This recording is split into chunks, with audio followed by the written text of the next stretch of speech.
کتاب صوتی مهمان ناخوانده من، قسمت 5. دوستان، تا اونجا خوندم براتون که مهشید حمیدو با خودش برد خونه و با بهنام آشنا کرد و بعد از 2 ساعتی اونو برگردون سمت خونشون. و اما ادامه داستان. مامان گفت آماده باش که بابا که آمد زیاد محتل نشیم. بابا که رسید من و مامان رفتیم و سوار ماشین جدید بابا شدیم. بابا هم خیلی خوشحال بود. حرکت کردیم به سمت تهران. نیم ساعت توی راه بودیم. وقتی رسیدیم بابا جلوی یک رستوران ایستاد و همگی پیاده شدیم. وارد رستوران شدیم. بابا سفارش غذا داد و بعد از کلی شوخی و خنده بابا غذامون رو خوردیم. بابا حساب کرد و از رستوران زدیم بیرون. اون روز حسابی به ما خوش گذشت.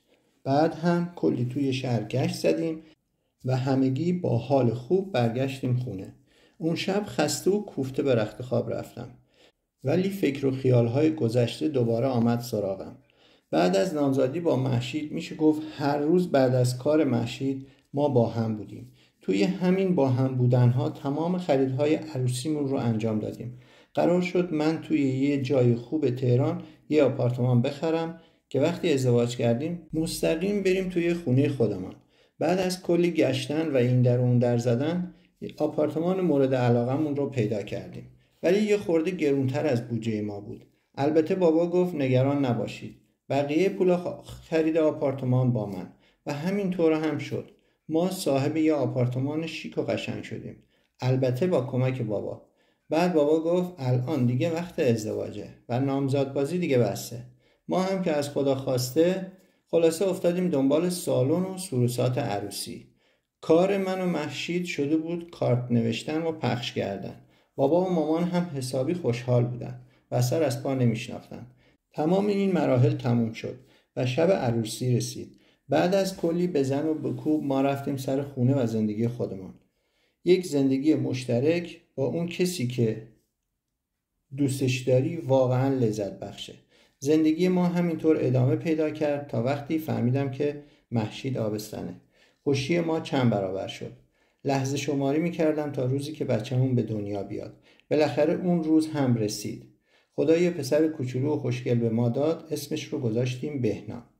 و روزهای خوبی رو با بهنام و مهشید داشتم. همینطور پدر و مادر من و مهشید از خوشحالی داشتن روز به روز جوانتر می شدن. ولی مثل اینکه زندگی با ما سر ناسازگاری گذاشته بود. یک روز که من از سر ساختمونهای بابا برمیگشتم خونه با یک ماشین تصادف کردم و دار فانی را ودا گفتم. ناخواسته همسر و پسرم را ترک کردم و دیگر چیزی یادم نمی آید. تا زمانی که من یک پسر 12 ساله بودم به اسم حمید. چیزهایی در مورد بهرام به خاطرم آمد و متوجه شدم که من همان بهرام هستم، ولی در یک سن و یک قیافه دیگر. و شما دوستان خواننده تمام قضیه مرا تا اینجا می‌دانید. در ادامه آن شب با تمام خیالات که یک لحظه منو تنها نمی‌گذاشت خوابم برد. صبح آن روز کمی با خودم کلنجار رفتم که اتفاقاتی رو که به سرم آمده به مادرم بگم یا نه. ولی میدونستم مادرم به این سادگی حرفای منو باور نمیکنه و از اینکه مجبور بودم همش بهش دروغ بگم ناراحت بودم و پیش خودم دچار عذاب و وجدان بودم. خلاصه بعد از کلی کلنجار تصمیم گرفتم به مادرم بگم. در همین حین مادرم صدا زد پسرم نمیخوای بیای صبحونه بخوری؟ گفتم میام مامان. بلند شدم رفتم دست و صورتم رو شستم و پیش مامان رفتم. مامان با آن لبخند از من پذیرایی کرد. نمیدانم چرا خدا این همه مادرها را مهربان آفریده. چند لقمه خوردم. بعد به مامانم گفتم مامان وقت داری چند کلمه باهات حرف بزنم؟ مامان یه نگاهی سر تعجب به من کرد و گفت ماشاءالله پسرم بزرگ شده میخواد با مامانش حرف بزنه. بعد گفت حتما مامان چرا که نه. گفتم مامان من یه اتفاقایی برام افتاده که خیلی سخته گفتنش. شاید بگی من دیوونه شدم یا خیالاتی شدم. نمیدونم ولی مامان تمام این چیزهایی رو که میخوام بگم حقیقت داره. مامان با تعجب به من نگاه کرد. زبونش بند آمده بود. بعد یهو با صدای بلند گفت چی شده پسر؟ نصف عمرم کردی. خب بگو. گفتم مامان آروم باش. مامان گفت تو همون حمید من هستی؟ چقدر با ادب و نزاکت حرف میزنی. سرم رو انداختم پایین. نمیدونستم چطوری شروع کنم. مامان دیگه داشت از کوره در میرفت. گفت حرف میزنی یا نه؟ گفتم ببخشید مامان، بعدن میگم. گفت یعنی چی بعدن میگم؟ تو که منو کشتی. آخه یه بچه 12 ساله این کارا چیه که میکنه؟ گفتم آخه مامان جان، یه خورده گفتنش سخته، ولی خواهش میکنم گوش کن. مامان یادت هست یه بار ازت سوال کردم یه آدم میتونه 2 نفر باشه؟ شما گفتی مگه میشه همچون چیزی؟ مامان جان من الان 2 نفر هستم. یکی همین حمید که میبینی، یکی هم یه شخص دیگه به اسم بهرام که حدوداً 40 سال سن داره و دارای زن و فرزنده. مامان یکم جابجا شد و یه چیزای زیر زبونش گفت. دوباره گفت استغفرالله. پسر دیوونه شدی؟ گفتم نه مامان، به خدا راست میگم. مامان گفت پاشو برو توی رخت خواب تا بابات بیاد یه نوبت بگیرم ببرم دکتر.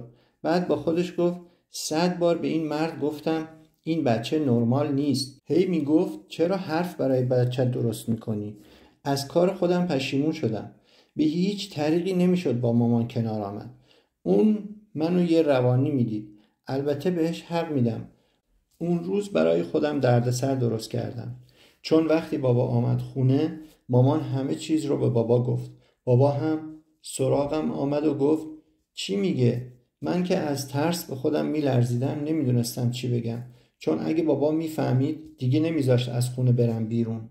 و من بیرون از خونه کلی کار داشتم. میخواستم برم اون یکی پدر و مادرم رو ببینم، چون واقعا دلتنگشون بودم. بابا گفت با تو حرف میزنم. مامانت چی میگه؟ گفتم نمیدونم.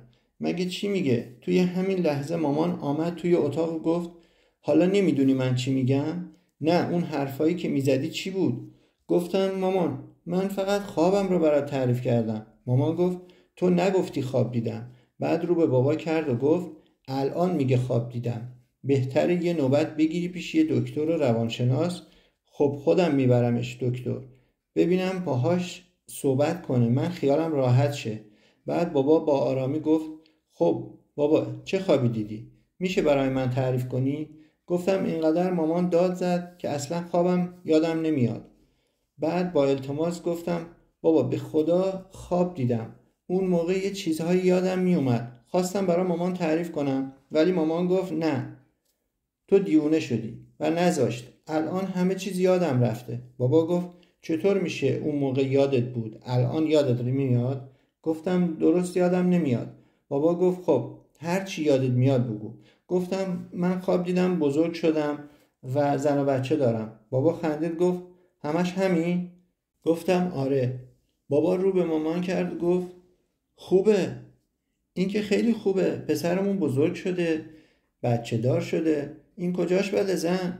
مامان که باز هم از کوره در رفته بود رو به من کرد و گفت تو این چیزها رو گفتی؟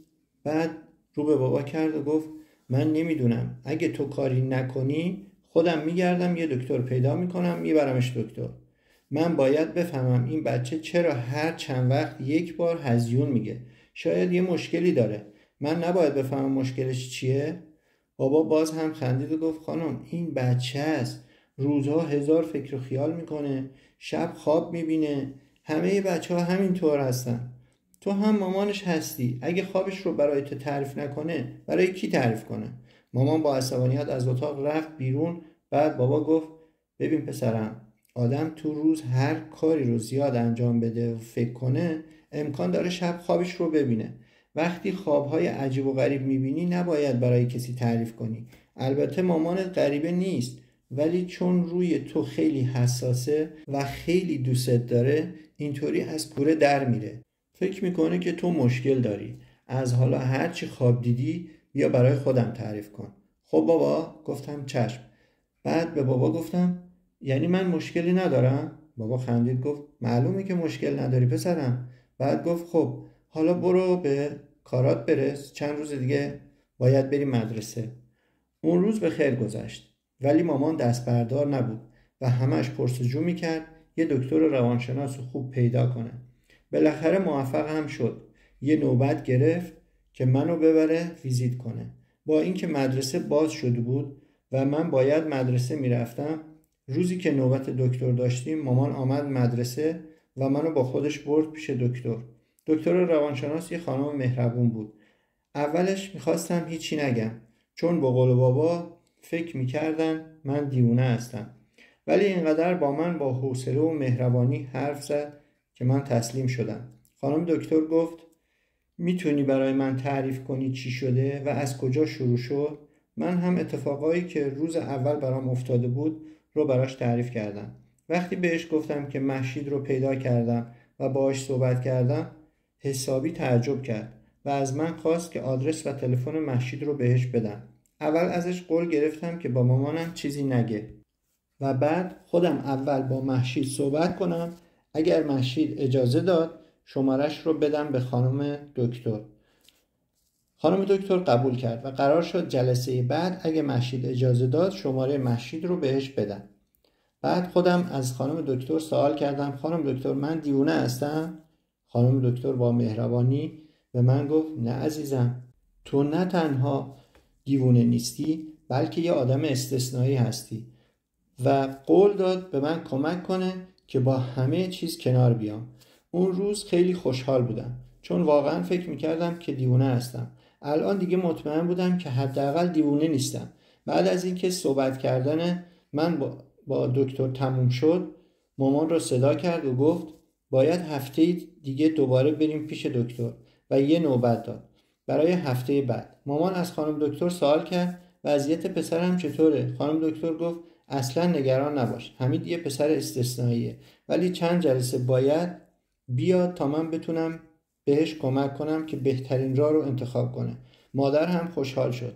بعد من به مامان گفتم دیدی من دیوونه نیستم؟ مامان منو بوسید و گفت آره پسرم، میدونستم تو دیوونه نیستی ولی مطمئن بودم که با کمک احتیاج داری. بعد به من گفت تو برو بیرون، من با خانم دکتر کار دارم.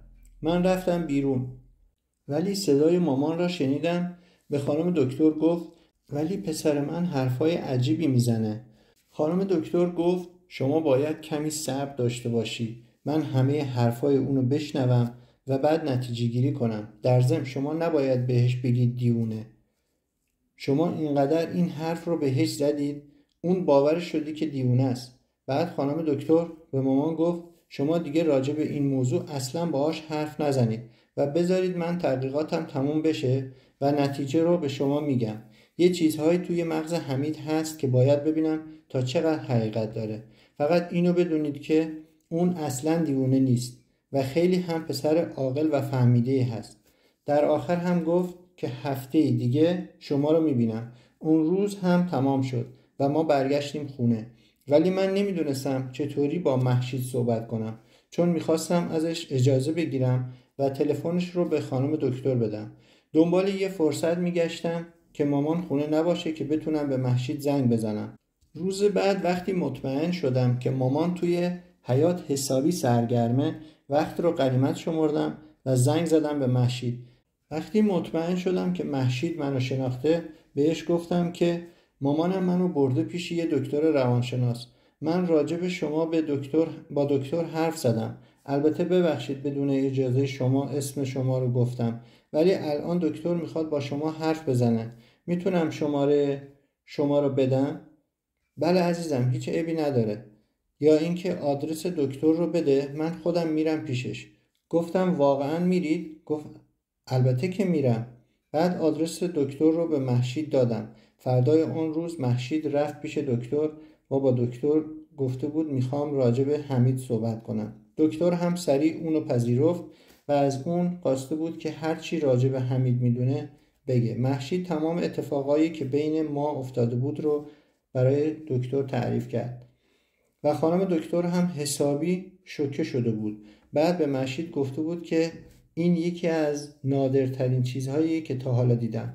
با این حساب میتونم بگم که روح بهرام در جسم حمید دوباره داره به زندگیش ادامه میده و عجیبتر از همه اینه روح حمید زندگی گذشته خودش رو به یاد آورده.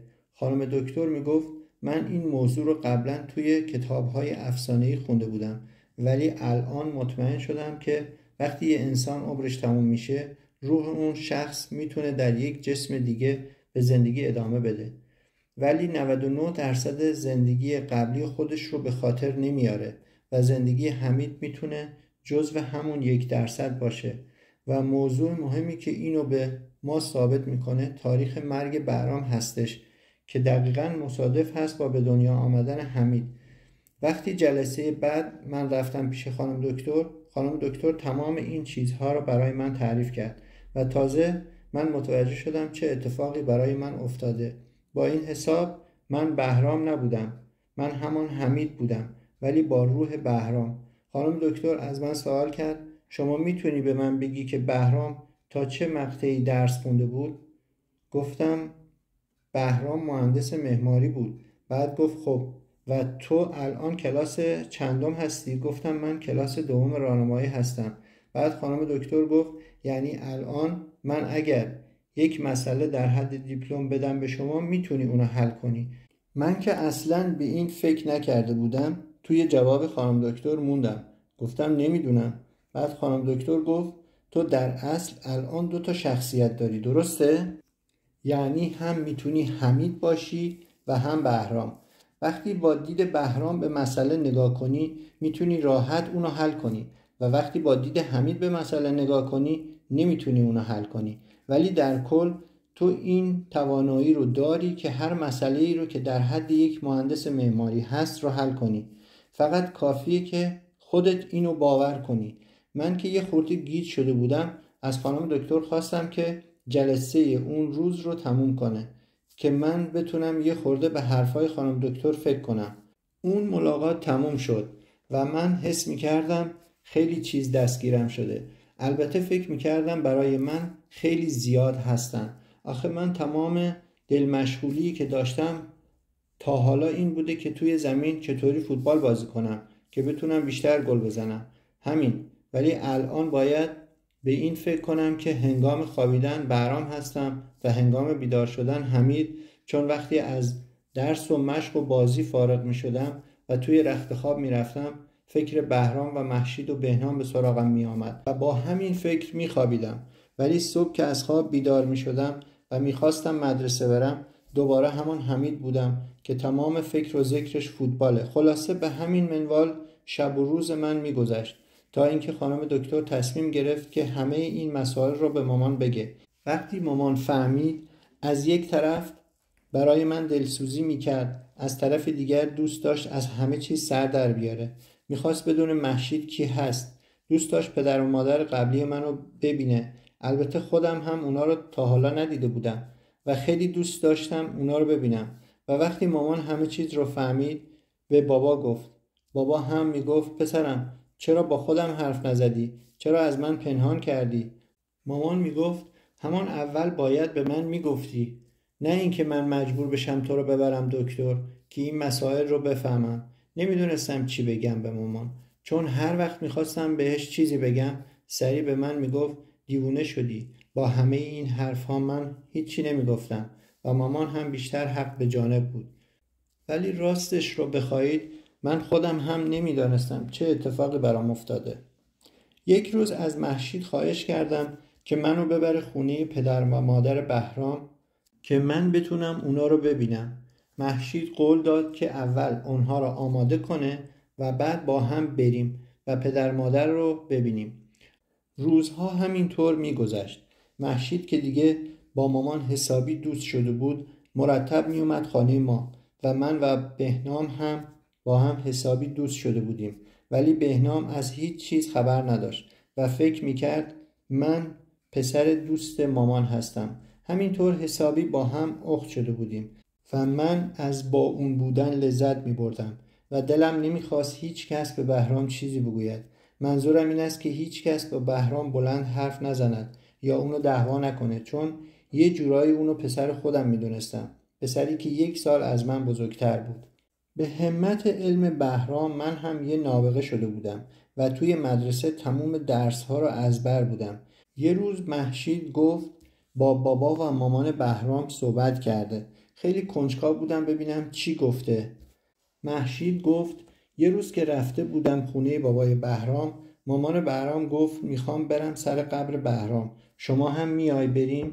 بهش گفتم حتما، چرا که نه. بعد بهش گفتم مامان میدونی که روح بهرام همیشه پیش ماست؟ مامان بهرام زد زیر گریه، گفت آره مادر، خودم هم همیشه احساس میکنم، بعضی وقتا فکر میکنم میتونم باهاش حرف بزنم، نه در عالم رویا بلکه واقعی. شاید بهم بخندی ولی مادر خیلی نزدیک خودم احساسش میکنم. گفتم این چه حرفیه میزنی؟ چرا بخندم؟ ولی مادر میخوام یه چیزی بهت بگم. نمیدونم تحملش رو داری یا نه، ولی همه این چیزهایی که میگم حقیقت داره. یه خورده عجیبه ولی واقعیه. مادر گفت چی شده دخترم؟ داری منو میترسونی؟ گفتم نه مادر، میخواستم خیلی زودتر از اینا بهت بگم، ولی میخواستم مطمئن بشم. مادر که حسابی طاقتش رو از دست داده بود گفت دخترم نصف عمرم کردی، خب بگو اتفاق بدی افتاده؟ داری این همه سغرا کبرا میچینی؟ گفتم نه به خدا مامان، یه اتفاق خوب ولی عجیب و باورش خیلی سخته. مامان همینطور منو نگاه میکرد و در اصل با نگاهش التماس میکرد که سریعتر بگم، ولی من میخواستم کم کم بگم که یه وقت سکته نکنه. گفتم مامان الان یه چند وقتی هست که روح بهرام میاد پیش ما، ولی در جسم یه پسر 12 ساله. مامان همینطور نگاه هم میکرد. یک لحظه فکر کردم براش اتفاقی افتاده. سریع رفتم یک لیوان آب آوردم بهش دادم، یکم خورد، گفت چی میگی؟ خیلی خوشحال شدم که حرف زد، چون حسابی ترسیدم. با خودم گفتم آخ چه اشتباه بزرگی کردم، این زن رو به سکته دادم. ولی وقتی حرف زد انگار دنیا رو به من داده بودن. گفتم مامان منو ترسوندی. گفت خب بعدش رو بگو. گفتم آره مادر، واقعا خود بهرامه که میاد پیش ما و الان بهت گفتم میخوام اگه شما اجازه بدی اونو بیارم پیشت. مامان هنوز گیج بود. گفتم مامان به خدا راست میگم، اگه موافقی اونو میارم اینجا. اون هم لحظه شماری میکنه که تو بابا رو ببینه. مامان گفت یعنی چی؟ بهرام من زنده است؟ گفتم مامان روح بهرامه ولی توی جسم یه پسر 12 ساله. آره مامان، اون خودش اومد پیش من، گفت من بهرام هستم. من که اول خیلی عصبانی شدم، بهش گفتم تو کی هستی؟ از کجا بهرام رو میشناسی؟ گفت به نظر شما به سن و سال من میخوره که بهرام رو بشناسم؟ من که مثل الان شما توی شوک بودم، نمیدونستم چی بگم. یهو اون از هوش رفت و من بردمش بیمارستان. وقتی اون به هوش اومد و بیشتر راجع به بهرام به من گفت، این دفعه من بیهوش شدم. خلاصه بعد از کلی بالا و پایین کردم متوجه شدم که همه حرفاش درسته و اون خود بهرامه. مامان تمام اتفاقایی که توی زندگی خصوصیمون افتاده بود رو به من مو به مو میگفت، چیزهایی که فقط بین من و بهرام بود. بعدش گفت من باید یه پسر داشته باشم به اسم بهنام. مامان گفت خب الان بهرام من کجاست؟ گفتم مادر بذار با بابا هم حرف بزنم، اگه بابا هم موافق بود اونو میارم اینجا. مامان گفت چرا موافق نباشه؟ پسرمون برگشته، حتما اونم موافقه. گفتم باشه مامان. توی همین صحبت ها بودیم که بابا آمد. تا رسید گفت به به عروس گلم، پس بهنام رو چه کار کردی؟ کجاست؟ گفتم بهنام مدرسه است. من یه کار مهمی با شما و مامان داشتم، نباید بهنام میفهمید، برای همین من تنها آمدم. بابا خندید گفت خیره، چی هست که بهنام نباید بدونه؟ بعد دوباره خندید گفت نکنه برات خواستگار اومده؟ گفتم واه بابا این حرفا چیه؟ یهو مامان پرید توی حرف ما و گفت مرد مژده بده، پسرمون برگشته. بابا اخماشو توی هم کرد و گفت چی میگی زن؟ مگه دیوونه شدی؟ من گفتم بابا صبر کن، من همه چیز رو براتون تعریف میکنم. بابا که حسابی متعجب شده بود گفت چی رو تعریف میکنی؟